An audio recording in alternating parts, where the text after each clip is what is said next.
Is that full-time job getting in the way of you being able to travel? Do you feel like you just don't have enough time to see the world? Let's talk about some ways how you can travel more when you're short on time.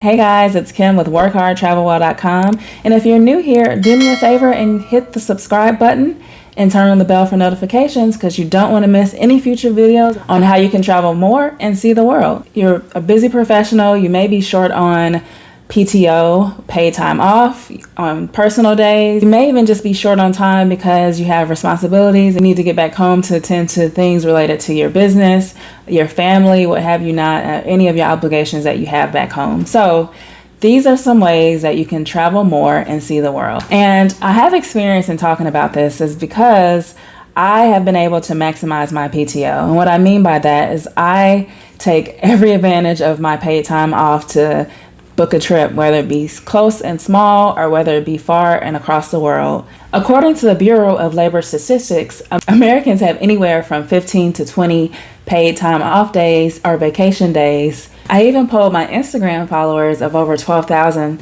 on Work Hard Travel Well on Instagram what their paid time off was, and a lot of people answered various ranges, anywhere from what I just said. Some even said 10 days. Of course, you have your holiday pay as well, so you have to factor that in. But this video is really going to set up the talking points for a lot of the related videos you're going to see on this channel in regards to traveling. As a full-time professional, I want to use my money that I've earned from my hard work to travel, and that's why I have the name of this YouTube channel as well as my blog is Work Hard Travel Well. Well traveled because I'm able to fund my travels through my hard work.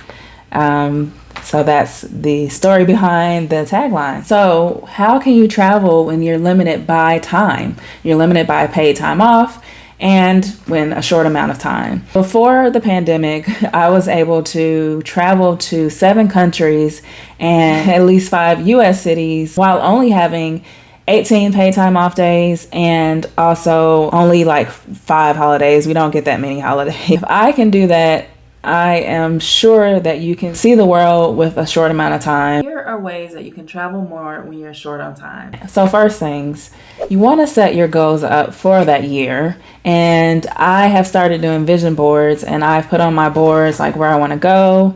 I put goals in place so that when cheap flight deals come about, I know if that fits in my goal. If you know where you want to go, you want to kind of estimate how much it's going to cost to get there. So you kind of have a rough idea of planning in place of I need to plan this amount of money to save up each month so that you can travel to these destinations. To kind of research. So, right now you need to know where it's safe to travel to, what countries or destinations institute a quarantine when you arrive. So you can factor that in.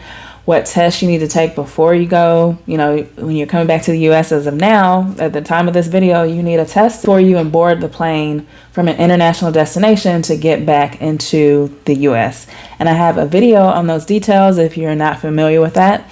I'll show it in the right-hand corner of this video. So you need to know all of these things so that you can maximize your time. And if you don't plan and then you get to this destination and then it requires you to have a 7-day quarantine, then you've ate up most of your vacation time. So to end up using more vacation time or more paid time off than you wanted to. So that's why it's important to plan, and that will help you be able to travel more. This one is an easy one, using weekends and holidays to make the trip even longer. For example, I was able to go to DC and Philly, and I coupled that with the weekend on top of Labor Day weekend. So I was able to visit both of those cities and have a nice 4-day weekend.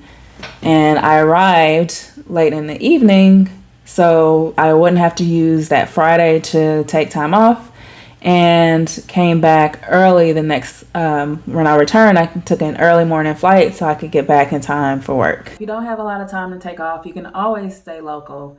You can plan a nearby trip. I know I'm in Atlanta, and if I go up 400 North, I can see some really great waterfalls. Stay local by going to a nearby state and making a 3-day weekend out of it, or whatever you can do. So don't think that just because I'm talking about being able to travel more and see the world that you have to actually see, go across the world. You can see what's available around you, and that will help you to be able to travel more.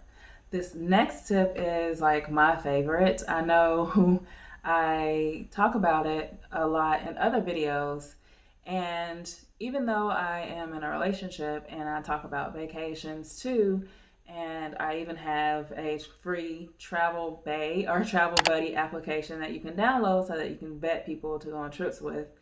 I believe that you shouldn't wait on people. So travel solo. Everyone's schedule might not line up with yours. So we're all working professionals, busy professionals, and have our own obligations. So don't wait on people to travel with. Travel solo. The countries that I talked about where I was able to visit 7 countries in 1 year, most of those countries I visited by myself. And I'm not going to wait on people to travel with because I actually cannot roll over my vacation days, my pay time off. I have to use it or lose it. So imagine if I would have sat on those days waiting for someone to travel with me and I lost out on vacation days. Imagine, this was before the pandemic, if I had waited on someone to travel with and I didn't travel solo, I would be kicking myself right now because travel has changed so much right now due to COVID. So I'm glad that I traveled solo, and you can do the same thing too.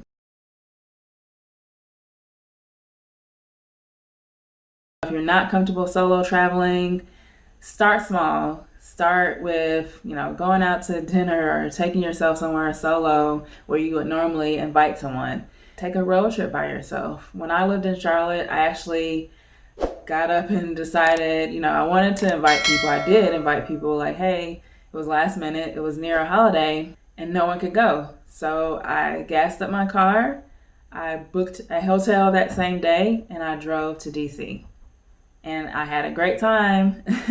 So I encourage you to travel solo. I have a few videos about traveling solo. I've been to Colombia traveling solo. I've been to South Africa, been to Zimbabwe, Zambia. I've been to Dubai. I've been to a lot of places solo. So that's why I talk about solo travel so much, because we all have different amount of paid time off. We have busy schedules, and you just have to do what's right for you so you don't have any regrets, and so that you can be able to travel more. I think another way that you can be able to travel more when you don't have a lot of time is to fly direct or as at least stops as possible. I know that cheap flight may be tempting, but when you look at how much travel time is involved, it might take you 24 hours and you might end up burning a vacation day on top of that. If you can travel direct, I encourage you to do so. It helps save time. That trip when I went to South Africa, normally, to save money, you could fly through, for me, I could fly through New York or DC, but I chose to take a direct flight to Johannesburg.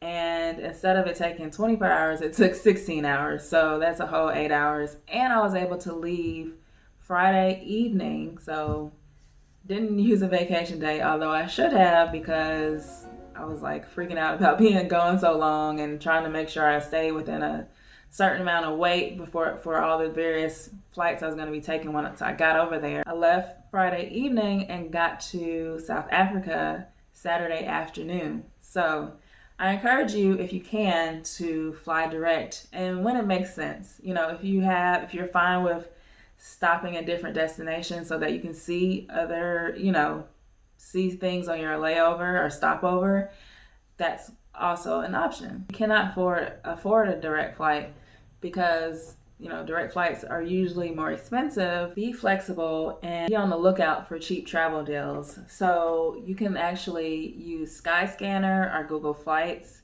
to look up flight travel deals. There are things like Scott's Cheap Flights. I've actually subscribed to their email notifications. So I put in my home airport and I get flight deals out of my home airport. I'll include links to all of the things that I'm talking about in the description of this video.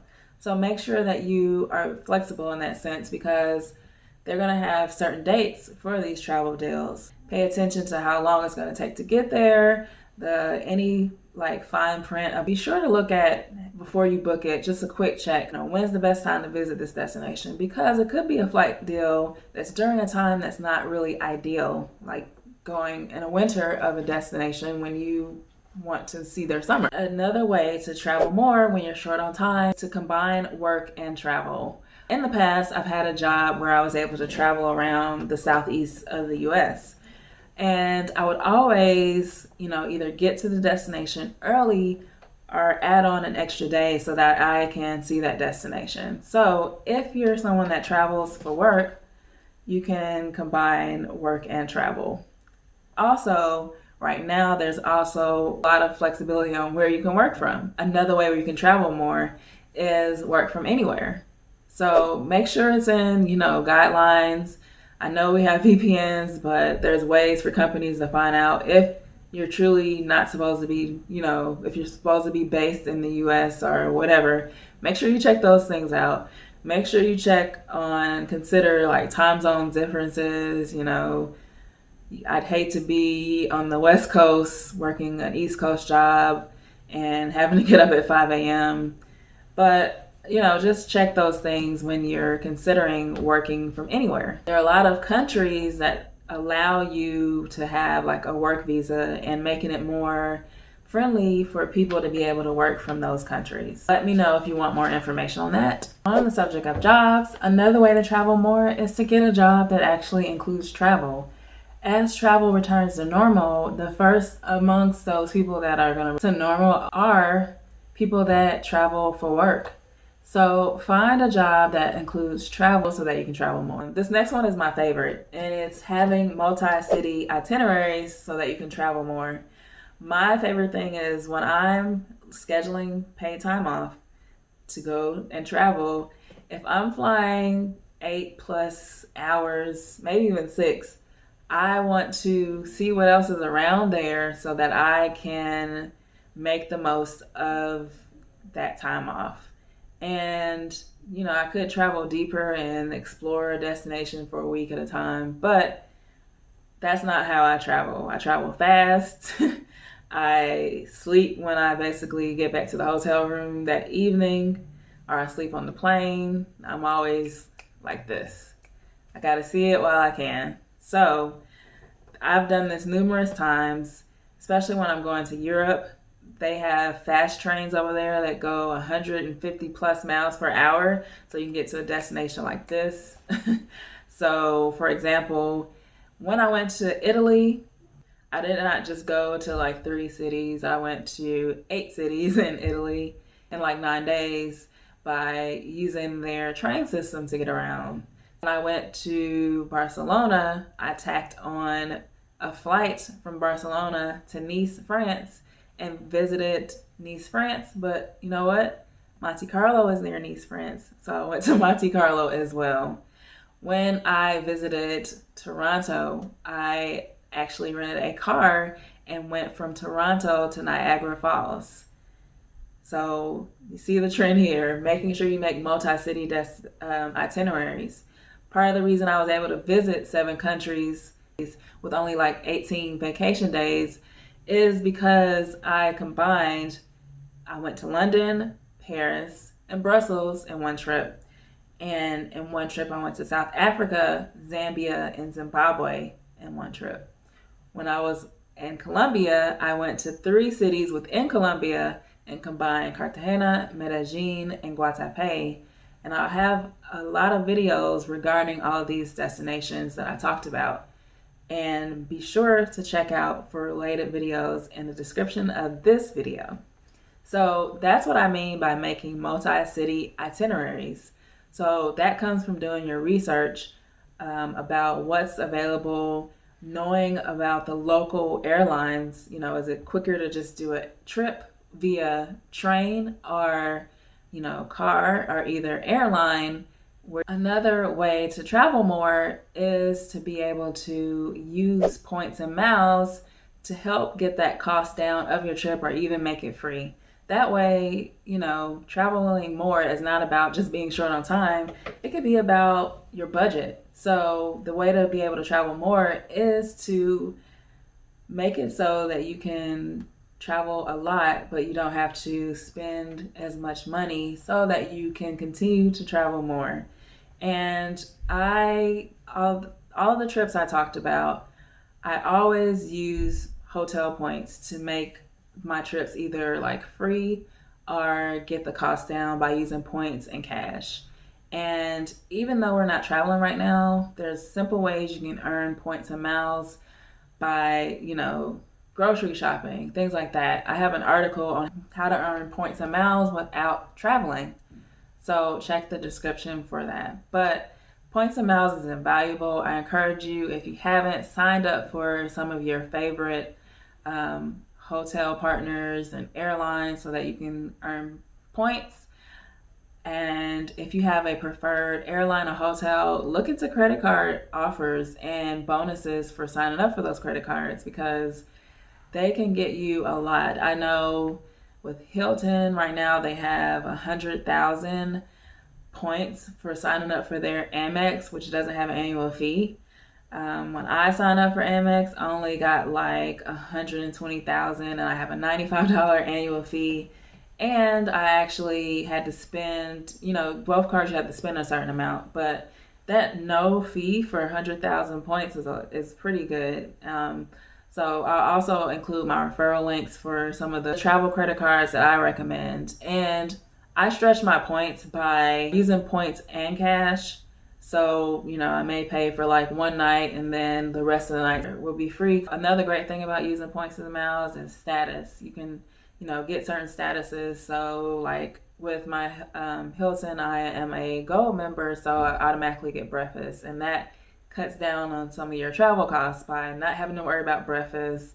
Some hotels have breakfast included, and like I know at the Westin, they have breakfast included and like a happy hour. So, if you play your cards right, you have 2 meals for the day. So I encourage you to sign up for points and miles. Don't just lose out on that.